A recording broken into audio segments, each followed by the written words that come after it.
Bonjour à tous, bienvenue dans Bonjour chez vous. Aujourd'hui, nous allons voir comment vivre avec une conscience pure et je pense que c'est ce à quoi nous aspirons tous. Et j'aborderai ce thème avec Omer et Frank. Bonjour messieurs. Bonjour vous deux. Bon matin, Bonjour. Comme on dit au Québec. Bon matin. Ça va bien? Bonsoir, tout dépendamment de l'heure. Tout dépendamment, c'est vrai. Regarde. Vous nous regardez suivez. peut-être le soir. Bon après-midi si vous nous regardez l'après-midi. Et est-ce que tu penses que c'est un thème qui attire les gens, Evelyne? Je pense peut-être pas, mais ça devrait parce qu'au fond, la Bible nous exhorte à avoir une conscience pure et je crois qu'on devrait tous y aspirer. Plus qu'on le pense, je crois même. Oui, tu as des secrets à nous dévoiler puisque aujourd'hui, Il Frank, semblerait... tu vas faire une rubrique réponse d'expert. Non, c'est pas ça. Non. C'est une rubrique conseil du coach. Non, c'est réponse Oui, d'expert. je sais, je faisais un test. Evelyne, tu as passé le test. C'est une réponse d'expert que je vais faire. Est-ce que c'était l'intro que tu avais préparé pour... C'était l'intro pour cette rubrique que j'ai préparée, avec beaucoup de points, beaucoup de versets. D'ailleurs, il n'y aura pas de versets qui vont être affichés à l'écran, d'ailleurs. Ah. Donc, les gens devront être très attentifs à la maison pour bien saisir les versets. Omer, tu aimes ça? Tout le monde est prévenu, apparemment. Donc, Frank fera une réponse d'expert. Je vais quand même vous dire le thème, puisqu'il ne l'a pas dit. Qu'est-ce que la conscience et comment fonctionne-t-elle? Moi, j'ai hâte d'entendre ça. On ne parle pas souvent de la conscience. C'est quelque chose d'un peu flou. Ouais. On en avait parlé lors du live du 31 décembre pour la veillée de prière. Oui. Et je me souviens avoir vu certains commentaires. Les gens se posaient des questions par rapport à la conscience et je pense que ça va vous répondre. Donc, vous voyez, on fait attention à ce que vous nous dites dans les commentaires et on essaye de vous répondre quand on le peut. Et ça va avec la crainte de Dieu aussi. Ça va avec la crainte de Dieu, thème abordé la semaine dernière, si je ne me trompe pas. Exact. Allez, on va commencer donc tout de suite cette émission avec notre pensée du jour.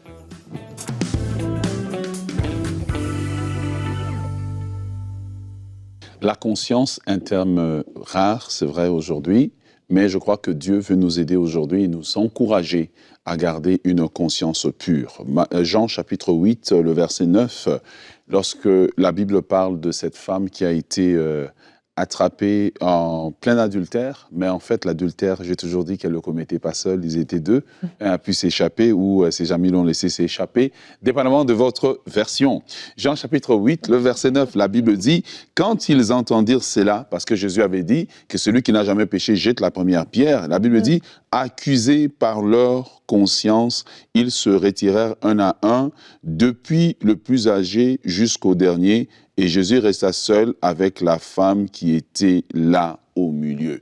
Et la Bible nous montre ici une action de la conscience. La conscience, dans l'être humain, en fait, joue le rôle d'un arbitre, voilà, qui va nous accuser ou nous encourager que nous sommes dans le bon. Mais aujourd'hui, j'aimerais vraiment vous encourager parce que plusieurs personnes vivent avec des problèmes de conscience.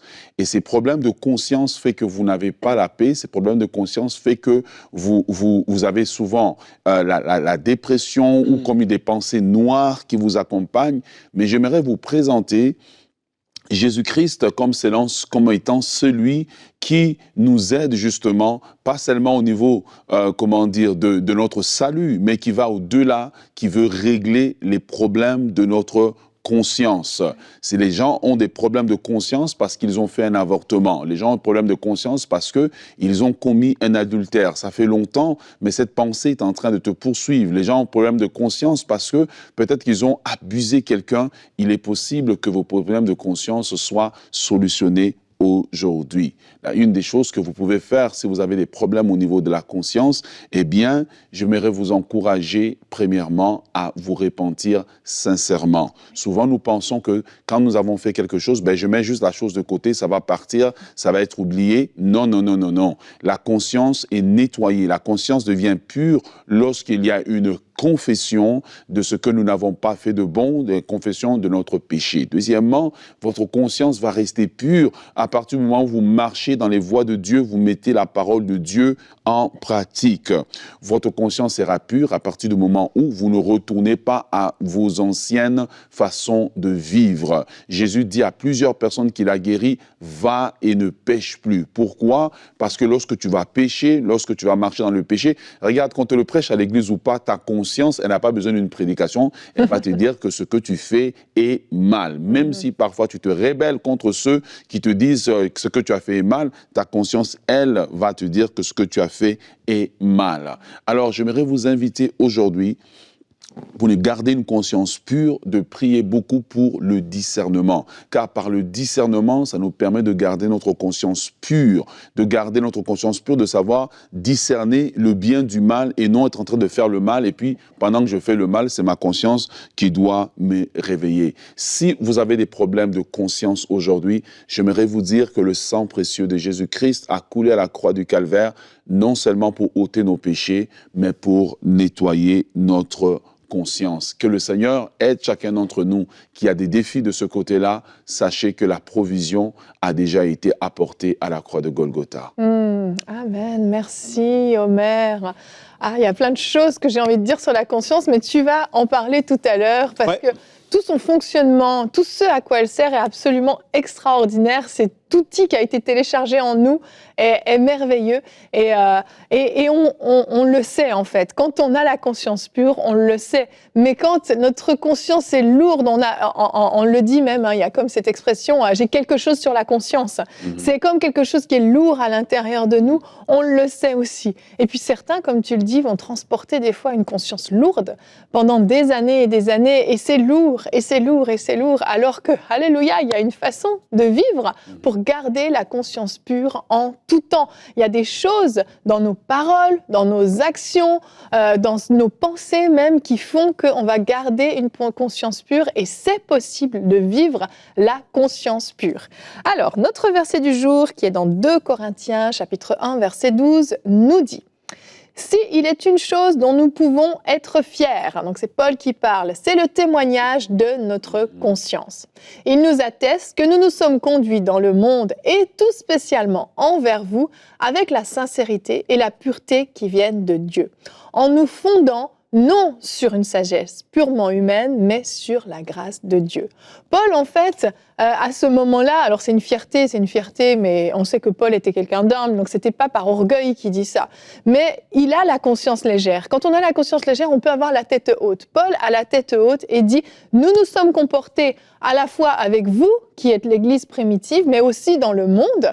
Nous nous sommes comportés correctement, selon la parole de Dieu, selon comment le Seigneur nous l'a montré, nous l'a inspiré. Et en fait, il y a une façon de marcher sur cette terre, une façon de nous comporter qui va faire qu'on aura la conscience pure ou non. Et Omer t'a cité des exemples qui peuvent faire qu'on a la conscience lourde, la conscience chargée, mais si justement on choisit d'appliquer les commandements de la parole de Dieu et de suivre l'enseignement de Jésus, en fait, nous aurons la conscience pure et donc la conscience légère finalement. Mais une chose parfois qui réveille aussi la conscience, c'est l'enseignement de la parole. Ben oui. Je me souviens de quelqu'un, j'étais en train d'enseigner et je termine d'enseigner, je parle avec la personne me dit que quand elle était petite, il y avait l'argent chez son père. Et elle a volé l'argent. Et quand on a demandé c'est qui, elle a accusé le domestique. 20 ans plus tard, en plein message, la conscience se réveille. Wow. La conscience, c'est le policier interne, en fait. Vous voyez, la conscience se réveille pour dire tu avais fait mal. Et là, quand la conscience se réveille, vous ne devez pas juste dire je mets de côté. Vous devez aller faire réparation dans la mesure du possible. Sinon, la conscience va continuer à vous accuser. Ça va et à un moment donné, le danger, c'est que quand la conscience se rend compte que vous ne l'écoutez pas, finit par se taire. Mais ça ne règle pas le problème. Mais là, on voit comment est-ce que... Et d'où l'importance pour nous qui prêchons aux gens de prêcher des messages non de culpabilité, mais qui sont empreints de l'onction de Dieu. Amen. Empreints de l'onction de Dieu qui va emmener les gens à se poser des questions. La Bible dit, le jour de la Pentecôte, quand ils ont parlé, les gens ont dit, et maintenant, frère, que ferons-nous? Je rêve de ce jour-là, un dimanche matin. Donc, j'aimerais vraiment vous encourager, si votre conscience a été réveillée, juste même par les quelques mots qui ont déjà été dites, prenez des actions, mettez des actions en place, car votre conscience mérite d'être légère pour que le Saint-Esprit, justement, puisse collaborer avec, et ça, Frank aura l'occasion de nous faire une meilleure... On a beaucoup d'attentes, je suis prêt, j'attends juste ça. Je suis prêt. Mais c'est super important, j'aimerais rebondir sur ce que tu dis, Omer, parce que on le sait, quand notre conscience nous reprend, on a un choix, en fait. on est face à une décision systématiquement, qu'est-ce qu'on fait? Et oui, la prédication de la parole, même la lecture de la parole, vient parfois justement réveiller notre conscience. Et là, on est face à un choix. Qu'est-ce qu'on fait? Comment on se comporte? Est-ce qu'on veut rester sous une forme de condamnation, finalement, d'accusation où on sait qu'on a mal agi? Ou est-ce qu'on décide de simplement se repentir, faire preuve d'humilité? Je veux dire, on le voit dans cet exemple que tu as lu dans ta pensée, que celui qui n'a jamais péché lui jette la première pierre. Tous ont posé leur pierre, parce que tous étaient concernés. Il n'y a pas de jugement à avoir les uns sur les autres. Il n'y a rien de plus beau qu'un cœur humble qui reçoit un avertissement, et qui décide de poser une action pour aller dans ce sens et changer la situation. Il n'y a rien de plus beau. Ça, c'est le cœur que Dieu aime. Un cœur tendre, un cœur humble, un cœur prêt à changer, prêt à reconnaître ce qu'il a fait de mal. Et dans certains cas, ça va demander, oui, comme tu dis, réparation, puis de mettre à la lumière. Des fois, on peut vivre la chose de notre côté, une repentance sincère, en privé, avec Dieu.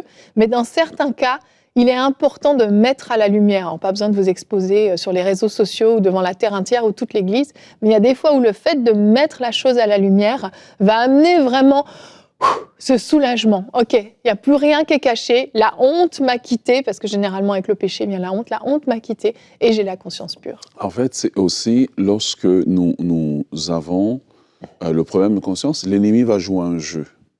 Il va venir dire à la personne, on t'a visé, la prédication t'a visé. C'est pas la prédication qui t'a visé, c'est ta conscience qui est en train de te dire ça. Et on va voir un phénomène des gens, ils ont fait quelque chose, la conscience leur parle, et ce dimanche-là, étrangement, le pasteur, dans son message, ou quelqu'un, frère, fait juste une parenthèse dans une conversation, et Dieu est en train de leur parler. Et ils vont préférer se lever, changer d'église, changer de milieu, parce qu'ils ne veulent pas écouter la conscience. Et de plus en plus, que tu n'écoutes pas la conscience, les choses deviennent lourdes autour de toi. Tu as du mal à servir Dieu parce que tu ne veux pas écouter la voix de la conscience qui te dit que ce que tu as fait, c'est mal. Et parfois, c'est dans des choses anodines. Parfois, juste un échange dans le couple qui était chaud. Et ta conscience te dit, tu sembles avoir raison, mais c'est toi qui as tort. C'est vrai. Oui, l'autre a fait ça, mais toi, tes motivations quand tu as parlé, tu voulais faire mal en fait, tu voulais faire mal dans ta réponse et tu dois aller demander pardon. Et le pire avec les parents, c'est quand ta conscience se dit, va demander pardon à ton enfant. Ah, j'aime trop ce sujet.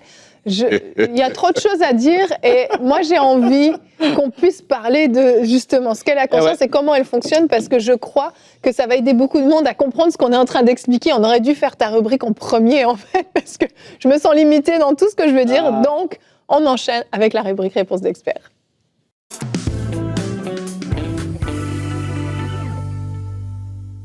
Et oui, la conscience, c'est un thème super intéressant. Et on en a parlé à la veillée de prière pour la nouvelle année. Et la conscience et la crainte de Dieu, j'ai fait une rubrique là-dessus dans Bonjour chez vous la semaine dernière, je crois. Les deux vont main dans la main parce que lorsqu'on craint Dieu, on veut avoir une conscience tranquille, une conscience pure. Et vous allez voir qu'il y a différentes choses, différents niveaux que notre conscience peut avoir. Et ça, c'est tout dans la parole de Dieu, et c'est pour ça que c'est intéressant de le voir, c'est que beaucoup de gens ignorent à quel point la parole parle de la conscience. Premièrement, qu'est-ce que c'est? Omer en a parlé tout à l'heure un tout petit peu, Evelyne aussi, mais j'ai mis une phrase un peu en place pour expliquer qu'est-ce que c'est. C'est cette chose en toi et en moi qui nous donne la faculté de distinguer ce qui est moralement bon ou mauvais. C'est là, et ça touche justement, oui, l'aspect moral. Tu le sais, dès que tu es un enfant, tu grandis, tu as 4 ans, il y a des choses soudainement qui sont là en toi et tu sais que tu ne dois pas faire ces choses-là instinctivement. Il y a une ligne qui est là, en nous. Et ça, tout être humain l'ont. Ce n'est pas quelque chose qu'on reçoit lorsqu'on est de nouveau. La conscience est dans tous les hommes et toutes les femmes. Et justement, ça, c'est l'apôtre Paul qui en parle dans Romains chapitre 2. Les versets 14 à 16. Et c'est pour ça que c'est important de prendre des notes aujourd'hui, parce que oui, je vais donner beaucoup de versets, mais c'est pour vraiment appuyer le fait que c'est quelque chose d'extrêmement important et de majeur dans la vie du croyant. Là, l'apôtre Paul en parle et il écrit aux gens à Rome et il leur dit, « En effet, lorsque les incroyants, les païens, qui n'ont pas la loi de Moïse, accomplissent naturellement ce que demande cette loi, Ils n'ont même pas la loi de Moïse. En réalité, ils s'en fichent complètement. Ils ne l'ont pas, mais ils accomplissent naturellement ce que demande cette loi. Ils se tiennent lieu de loi à eux-mêmes alors qu'ils n'ont pas la loi. Ils démontrent par leur comportement que les œuvres demandées par la loi sont inscrites dans leur cœur. Et ça concerne tout le monde. Ouais. Ils prouvent par là que, comme je l'ai dit, la loi est inscrite dans leur cœur. Leur conscience en témoigne également, ainsi que les raisonnements par lesquels ils s'accusent ou s'excusent les uns les autres. Tout cela paraîtra le jour où, conformément à l'Évangile que j'annonce, Dieu jugera par Jésus-Christ tout ce que les hommes ont caché. Même que Dieu va utiliser, lorsqu'il va juger chaque être humain, il va utiliser la notion de la conscience. Tu savais que tu ne devais pas faire ça, ton cœur te le disait et ta conscience en rendait témoignage. C'est cette voix qui nous dit, comme je dis, ce qui est moralement bon ou mauvais. En gros, même si la loi de Moïse n'était pas là dans la vie de ces personnes-là, les incroyants respectent certaines choses que Dieu demande naturellement, car tous ont une conscience qui les encadre. C'est un cadre qui est là dans notre vie. Et c'est la voie de ce cadre-là. Quand on dépasse la limite, on franchit cette limite, notre conscience nous parle. Oui. Maintenant, on va voir qu'il y a d'autres réalités par la suite. Paul cherchait constamment à vivre avec une conscience pure. Acte 24, verset 16. « C'est pourquoi je m'efforce d'avoir constamment une conscience sans reproche devant Dieu et devant les hommes. » Ça, c'est ce que Paul dit. Acte 23, 1. Paul, les regards fixés sur le Sanhédrin, dit « Homme, frère, c'est en toute bonne conscience que je me suis conduit jusqu'à ce jour devant Dieu. » Tellement que c'est important pour lui et c'est une notion tellement présente dans sa vie, il utilise ça même pour se défendre devant le Sanhédrin, ce conseil d'hommes religieux qui était devant lui. Il dit, c'est en toute bonne conscience, parce qu'il savait que ça leur parlait même à eux-mêmes. Parce que oui, Jésus l'avait dit, celui qui est sans péché, qui jette la première pierre, et leur conscience les a accusés. Oui. C'est quelque chose qui était présent dans leur vie, alors qu'aujourd'hui, dans la vie des croyants, la conscience, elle n'est pas enseignée, ce n'est pas mis de l'avant, ce n'est pas forcément mis, avec suffisamment d'importance. On n'en parle pas assez, et donc les gens la mettent de côté. Romains 9, verset 1, « Je dis la vérité en Christ, je ne mens point, ma conscience m'en rend témoignage par le Saint-Esprit. » Wow, vous voyez, il y a même une association avec le Saint-Esprit. Ma conscience m'en rend témoignage par le Saint-Esprit. Dieu l'utilise, même si on est né de nouveau, Dieu l'utilise. 2 Timothée 1, 3, « Je rends grâce à Dieu que mes ancêtres ont servi, que je sers avec une conscience pure. » Et même l'apôtre Pierre dit, cette eau, qui était une figure du baptême, qui n'est pas la purification des souillures du corps, mais c'est l'engagement d'une bonne conscience envers Dieu, en parlant du baptême d'eau, et l'engagement d'une personne à marcher avec Dieu, c'est l'engagement de cette personne-là de vivre avec une bonne conscience envers Dieu. Donc, la conscience doit faire partie et on doit être sensible à ce qu'elle nous dit ou à ce qu'elle nous ne dit plus, parce qu'il y a une réalité là-dedans. Omer en a dit un mot tout à l'heure, et c'est là que ça devient un peu plus corsé. Ta conscience peut te reprendre. Deuxième point, c'est que ta conscience peut te reprendre. C'est un outil que Dieu utilise pour nous guider et établir un cadre dans notre vie, je l'ai dit tout à l'heure. 1 Timothée 1, versets 18 et 19. Regardez ce que dit la parole.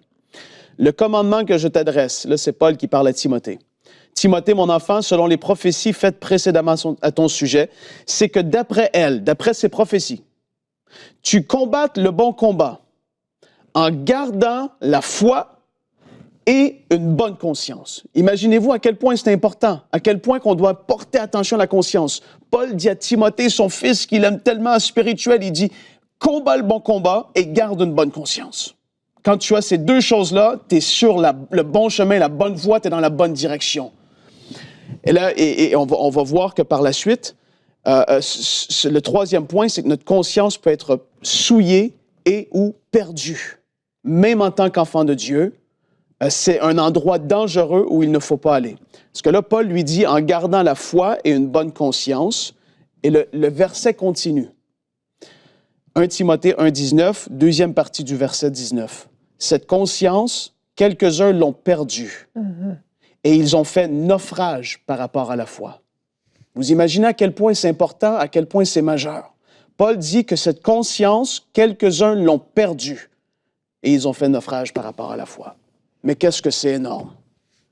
Ça nous rappelle et ça met de l'avant le point à quel point c'est à prendre au sérieux. Tite, chapitre 1, versets 15 et 16. Là, c'est Paul qui écrit à Tite, il lui dit, « Tout est pur pour ceux qui sont purs, mais rien n'est pur pour ceux qui sont souillés et incrédules. Bien plus, leur intelligence et leur conscience sont souillées. » Et là, il s'adresse à des croyants, regardez. Il dit, « Ils prétendent connaître Dieu, mais ils le renient par leur manière d'agir. Ils sont abominables, rebelles et incompétents pour la moindre œuvre bonne. » Mais qu'est-ce que c'est des paroles qu'on pourrait dire? C'est dur! Mais il dit que leur conscience est souillée et à cause de cela, par leur manière d'agir, ils sont abominables, rebelles et incompétents. Si tel est le cas, on doit se repentir et se réaligner avec ce que dit la parole. Et là, c'est là que je veux vous parler. Parce que tout à l'heure, on a parlé du fait que notre conscience peut se souiller ou peut se taire de plus en plus. Et c'est là que les gens qui ne connaissent pas Dieu, ils vont se dire, mais ma conscience ne me reprend plus. Et même un enfant de Dieu, Paul le dit tellement clairement, mais ma conscience est tranquille, pourtant je me couche la nuit et je suis tranquille. Mais pourtant, la parole, elle est claire, c'est écrit noir sur blanc. Ne fais pas telle ou telle chose. N'agis pas de telle ou telle manière. Et au début, notre conscience nous parlait, et Dieu nous parlait par notre conscience. En effet, on a dit, j'ai pas envie d'aller me réconcilier avec cette personne parce qu'elle m'a tellement blessé. Tu ne sais pas, Dieu, ce que cette personne m'a fait. Je refuse de pardonner. Et en agissant ici, il y a même un autre passage dans la parole qui parle que notre conscience a été comme cautérisée. Elle est devenue, voilà, c'est comme insensible. Il n'y a plus rien qui va l'atteindre parce qu'on a endurci notre cœur à ce que Dieu a voulu faire dans notre vie. Et là, elle est devenue cautérisée et elle ne nous parle plus. Et c'est là que ce n'est pas... La conscience, c'est quelque chose que Dieu a mis dans chaque être humain. Mais maintenant, on a fait des choix. On a vécu notre vie, la vie que vous avez vécue, la mienne que moi j'ai vécue. On a vécu des déceptions, des blessures, des incompréhensions, des mauvaises communications, d'autres ont vécu des choses terribles et on n'a même pas envie de dire. Et donc, notre conscience, elle est rendue où est-ce qu'elle est rendue?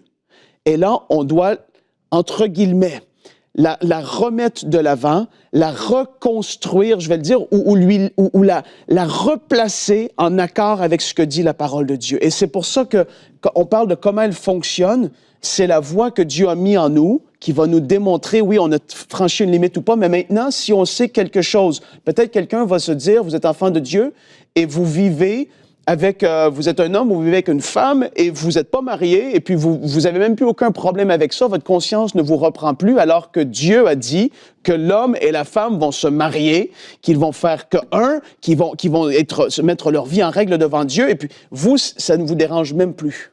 Mais pourtant, la parole est tellement claire. La parole doit redevenir centrale dans notre vie. Ce qu'elle dit doit être la priorité. Ce n'est plus, en fait, l'autre fait ça aussi, et donc moi, c'est pas si pire. Non, l'autre, s'il le fait, ça le regarde lui. Dieu va nous juger tôt ou tard. Et je reviens à ce que je disais, si on est des croyants sincères qui voulons plaire à Dieu, on veut craindre Dieu, c'est-à-dire on veut être dans la révérence, on veut lui plaire à tout niveau, à travers toute notre vie, esprit, âme et corps. Si on craint Dieu, on va vouloir remettre au centre de notre vie ce que dit la parole, si on doit se repentir. Jésus, il ne blaguait pas quand il a dit, si tu as quelque chose contre un frère, je vais le dire contre une sœur, va et réconcilie-toi avec cette personne-là avant même d'apporter ton offrande. C'est-à-dire, cherche à être en paix avec tout le monde. Aujourd'hui, si dans ta vie, tout de suite, pendant que je parle, tu sais que peut-être c'est votre père, votre mère, votre frère, sœur, oncle, peu importe, vous n'êtes pas en paix, vous avez encore de la rancune qui est là, il faut chercher à appliquer ce que Jésus a dit, même si ce n'est pas facile.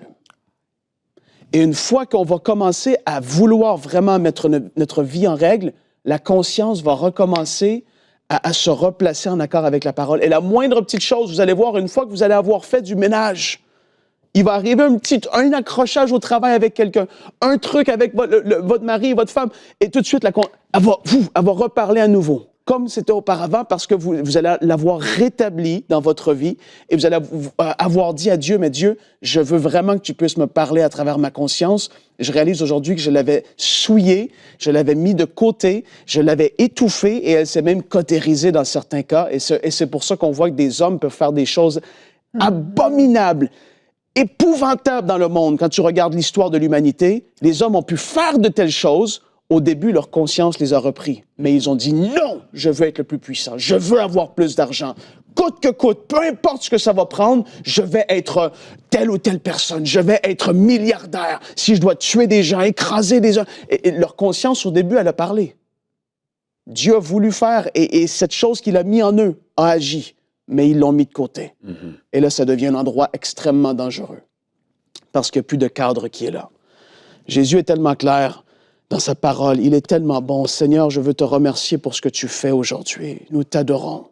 Tu dis que si nous confessons nos péchés, tu es fidèle et juste pour nous les pardonner et nous purifier de toute iniquité.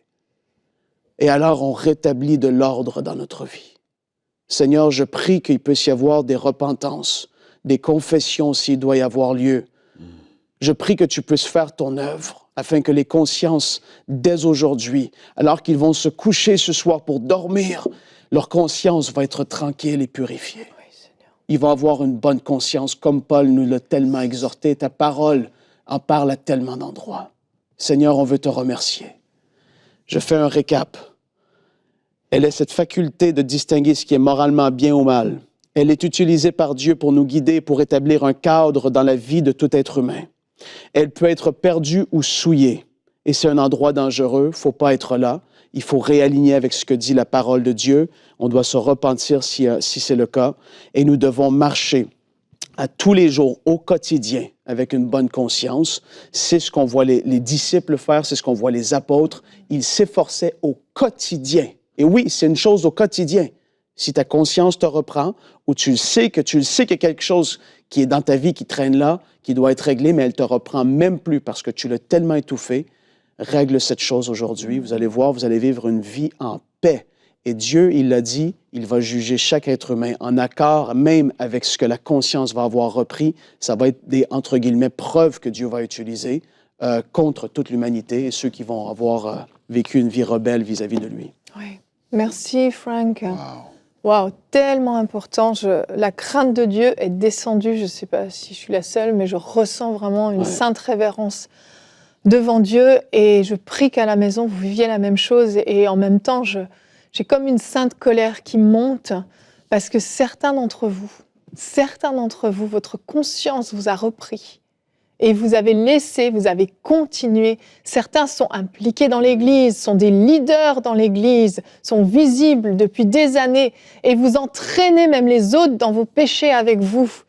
Et vous avez décidé d'étouffer votre conscience. Vous êtes à l'aise d'aller à l'Église et de lever les mains et de dire Alléluia et de prier très fort. Aujourd'hui, le Seigneur vous parle, repentez-vous. C'est terrible ce qui a été fait. Seigneur. Que chacun qui a eu sa conscience travaillée pendant cette émission, où le Saint-Esprit est venu mettre le doigt sur quelque chose, que chacun d'entre vous, vous puissiez vous repentir. Oui, Dieu est bon, on en a parlé hier dans l'émission. Dieu est bon, mais il est juste. Sa bonté manifeste sa justice. Omer nous l'a dit hier. Pousse à la repentance. Amen, amen. Ouais. Alors qu'il puisse y avoir des actions après cette émission. Merci Frank d'avoir abordé ce thème et je crois qu'on en reparlera parce qu'il y a trop de choses à dire. C'est extrêmement important que nous puissions avoir la conscience pure, vraiment. Et demain, nous allons parler des esprits méchants. As-tu ouvert la porte à des esprits méchants ? Mais le péché peut être une porte ouverte, mais on verra qu'il y en a d'autres. Nous aurons un invité avec nous, le pasteur Marcel Kwamenan, que vous connaissez très bien. Il fera une rubrique « Conseil du coach », comment fermer les portes qui donnent accès au diable dans ma vie. Une émission importante qui va certainement vous édifier. Alors on se retrouve demain. Bonjour chez vous.